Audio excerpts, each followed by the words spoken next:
नमस्कार, आदाब साथियों। आप सभी का एक बार फिर से मेरे YouTube चैनल सरकारी स्कूल एक पहल में बहुत बहुत स्वागत है। शिक्षा विभाग की खबरों को फटाफट जानने के लिए अगर आपने मेरे चैनल सरकारी स्कूल एक पहल को अभी तक सब्सक्राइब नहीं किया है तो सब्सक्राइब जरूर करें तथा बेल आइकन को दबाना बिल्कुल ना भूलें, ताकि आने वाले हर एक वीडियो का आपको नोटिफिकेशन मिल सके। फेसबुक और इंस्टाग्राम के पेज को लाइक करें, ट्विटर पर हमें फॉलो करें। तो चलिए सबसे पहले बड़ी खबर को हम जानते हैं। अक्टूबर-नवंबर तक तीसरी लहर के आसार, निपटने की हो रही है तैयारी। अब तक 15 से 20% आबादी को टीके का दोनों डोज, 63% को एक डोज। मई के मध्य तक कोरोना की दूसरी लहर के पीक तक पहुंचने की संभावना के बाद सरकार की अब इसकी तीसरी लहर की आशंका भी सताने लगी है। बड़ा सवाल यह है कि कहीं तीसरी लहर दूसरी से ज़्यादा खतरनाक तो नहीं होगी और इससे निपटने के लिए देश कितना तैयार होगा। वहीं एक बड़ी जनसंख्या को वैक्सीनेशन लगाकर तीसरी लहर के प्रभाव को रोकने की संभावनाएं पर भी चर्चा शुरू हो गई हैं। CRIR के महानिदेशक डॉक्टर शेखर पांडे कोरोना के तीसरी लहर को आशंका को सही बताते हुए कहते हैं कि पूरी दुनिया के वैज्ञानिक इसको लेकर चिंतित हैं और इसे रोकने के उपाय ढूंढने की कोशिश कर रहे हैं। वैसे डॉक्टर पांडे का ये भी मानना है कि कोरोना की तीसरी लहर को स्पेनिश फ्लू की तीसरी लहर जैसी खतरनाक होने से बचाया जा सकता है। कोरोना के खिलाफ वैक्सीन एक कारगर हथियार है और वह हमारे पास है। वैक्सीन उत्पादन की मौजूदा सीमाओं और बड़ी जनसंख्या के बावजूद डॉक्टर पांडे भारत से ही नहीं बल्कि पूरी दुनिया की बड़ी जनसंख्या को जल्द से जल्द वैक्सीन उपलब्ध कराने को लेकर आश्वस्त हैं। उनके अनुसार दुनिया में कई वैक्सीन आ चुकी हैं, उनका उत्पादन तेज करने का प्रयास शुरू हो चुके हैं। इसके साथ कई और वैक्सीन भी अंतिम चरण में हैं। वे सभी वैक्सीन मिलकर पूरी दुनिया की ज़रूरत को पूरा करने में सक्षम होंगे। फर्जी शिक्षकों को पकड़ने के लिए बनाया गया मास्टर प्लान। फर्जी शिक्षकों को पकड़ने के लिए अब सभी नियोजित शिक्षकों के मैट्रिक और इंटर के प्रवेश पत्र पर प्राचार्य के हस्ताक्षर, बिहार बोर्ड द्वारा प्रवेश पत्र पर दी गई संख्या और शिक्षकों के UNA नंबर का मिलान किया जाएगा। इसके लिए पटना जिला शिक्षा पदाधिकारी ने सभी BEO को आदेश दिया है। ज्ञात हो कि फर्जी प्रमाण पत्र पर कई शिक्षकों के नौकरी करने का मामला प्रकाश में आ रहा है। पिछले दिनों पटना DO ने ऐसे ही एक मामले को पकड़ा है, उस पर कार्रवाई करने का आदेश दिया गया है।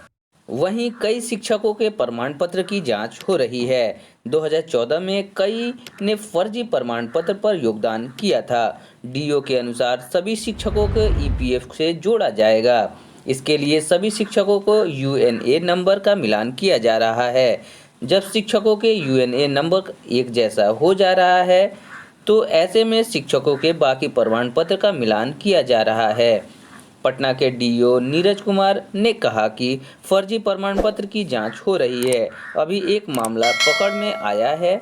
इसके बाद सभी BO को नियोजित शिक्षकों के प्रमाण पत्र की गहन जांच करने को कहा गया है। STET में नहीं हुआ आरक्षण समेत कई गाइडलाइन का पालन। STET में महिला आरक्षण समेत कई गाइडलाइन का पालन नहीं किया गया। STET के अभ्यर्थियों ने यह आरोप लगाते हुए पटना हाईकोर्ट का दरवाजा खटखटाया है।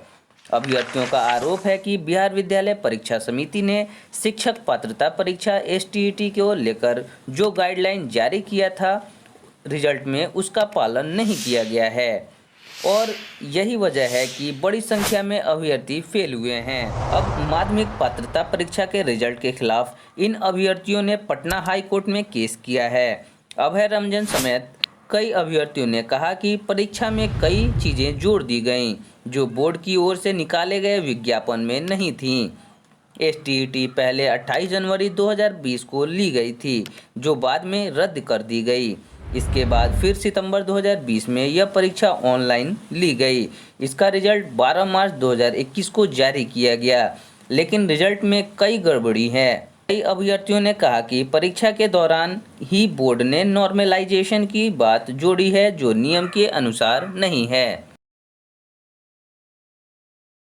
बहाली के लिए ट्विटर कैंपेन चलाएंगे अभ्यर्थी। 12 साल से शिक्षक पात्रता परीक्षा पास करने के बाद भी भटक रहे हैं अभ्यर्थी। सूबे में लंबे समय से अटकी प्रारंभिक शिक्षक नियोजन प्रक्रिया शुरू करने की मांग को लेकर टीईटी व सीटीईटी उत्तीर्ण अनियोजित शिक्षक अभ्यर्थी 2 मई को ट्विटर कैंपेन अभियान चलाएंगे। कोरोना महामारी काल में अभ्यर्थी द्वारा ट्विटर कैंपेन के माध्यम से मुख्यमंत्री, शिक्षा मंत्री समेत विभागीय अधिकारियों तक अपनी मांग को रखेंगे। यह निर्णय शुक्रवार को बिहार प्रांत टीईटी सीईटी उत्तीर्ण अनियोजित शिक्षक अभ्यर्थी संघ जिला इकाई की वर्चुअल बैठक में की गई। कोरोना प्रोटोकॉल का पालन कर अभ्यर्थियों ने वर्चुअल बैठक की। इसमें शिक्षक नियोजन से वंचित टीईटी व सीईटी पास प्रशिक्षित अभ्यर्थियों ने भाग लिया। अध्यक्षता कर रहे संघ के जिला अध्यक्ष दरवेश कुमार चौधरी समेत अन्य अभ्यर्थियों ने कहा कि शिक्षक बहाली में बीटीईटी, सीटीईटी पास प्रशिक्षित अभ्यर्थियों के पास सरकार द्वारा भेदभाव नीति अपनाई जा रही है। सभी औपचारिकताएं पूरी करने तथा अभ्यर्थियों से आवेदन लेने के बावजूद एक साजिश के तहत पिछले 3 वर्षों से प्रारंभिक शिक्षक की बहाली अटकाकर रखी गई है। कभी कोर्ट का हवाला तो कभी विभागीय तैयारी अधूरी रहने आदि कारणों को बताकर बहाली प्रक्रिया में सरकार टाल मटोल कर रही है। बिहार में वर्ष 2011-12 में प्रथम बीटीईटी तथा 2017 में द्वितीय बीटीईटी आयोजित की गई। उक्त दोनों शिक्षक पात्रता परीक्षा समेत सीटीईटी पास प्रशिक्षित अभ्यर्थी बहाली की आस लगाए दर-दर भटकने को मजबूर हैं। जिला अध्यक्ष ने कहा कि छठे चरण की शिक्षक बहाली को लेकर वर्ष 2018-19 में राज्य स्तर पर संगठन द्वारा चलाए गए आंदोलन के बाद विभाग द्वारा सितंबर-अक्टूबर 2019 में ही अभ्यर्थियों से आवेदन लिया गया था। अध्यक्ष ने कहा कि मामले में जनवरी में ही शिक्षा मंत्री द्वारा कोर्ट केस का अध्ययन कर जल्द सकारात्मक पहल कर बहाली का आश्वासन भी दिया था, लेकिन अब तक बहाली की प्रक्रिया पूरी भी नहीं की जा सकी है। सीबीएसई 20 जून को जारी करेगा 10वीं का परीक्षा परिणाम। केंद्रीय माध्यमिक शिक्षा बोर्ड 10वीं के छात्रों का परिणाम 20 जून को जारी करेगा। बोर्ड ने इस संबंध में शनिवार को एक आधिकारिक पत्र जारी किया है। 10वीं में इस बार 21.5 लाख बच्चे हैं। कोरोना महामारी के चलते 10वीं की परीक्षा रद्द कर दी गई थी। ऐसे में बोर्ड ने परीक्षा परिणाम को लेकर मूल्यांकन नीति तैयार की है। इसके मुताबिक छात्रों का परिणाम यूनिट टेस्ट, अर्धवार्षिक परीक्षा और प्री बोर्ड परीक्षा में मिले अंक के आधार पर तैयार किया जाएगा। 10वीं के प्रत्येक विषय की परीक्षा 100 अंक की होती है। इसमें 20 अंक स्कूल आंतरिक मूल्यांकन के आधार पर देता है, जबकि 80% अंक मुख्य परीक्षा होती है। इसमें आंतरिक मूल्यांकन के अंक ज़्यादातर स्कूलों ने सीबीएसई के वेबसाइट पर अपलोड कर दिए हैं। जिन स्कूलों ने अब तक अंक अपलोड नहीं किया है, उन्हें 11 जून तक हर हाल में अपलोड करना होगा। बोर्ड के अनुसार अब परीक्षाएं रद्द होने के बाद बचे हुए 80 अंकों का मूल्यांकन भी स्कूलों को ही करना है। इसके लिए स्कूलों द्वारा शैक्षणिक वर्ष 2020-21 में कराई गई परीक्षाओं के आधार पर बनाया जाएगा। इसमें 10 अंक यूनिट टेस्ट, 30 अंक अर्धवार्षिक परीक्षा, 40 अंक प्री बोर्ड परीक्षा के होंगे। हर स्कूल में परिणाम तैयार करने के लिए एक समिति बनाई जाएगी। इसमें स्कूल के प्रधानाचार्य और 7 शिक्षक शामिल होंगे। इनमें 5 शिक्षक विभिन्न विषयों के और 2 नज़दीक के विद्यालय के होंगे। वीडियो को अंत तक देखने के लिए धन्यवाद। वीडियो को अधिक से अधिक लाइक, कमेंट और शेयर करें। चैनल पे अगर नए हैं तो चैनल को सब्सक्राइब करना बिल्कुल ना भूलें, ताकि आने वाले हर एक वीडियो का आपको नोटिफिकेशन मिल सके। फेसबुक और इंस्टाग्राम के पेज को लाइक करें, ट्विटर पर हमें फॉलो करें। धन्यवाद। जय हिंद।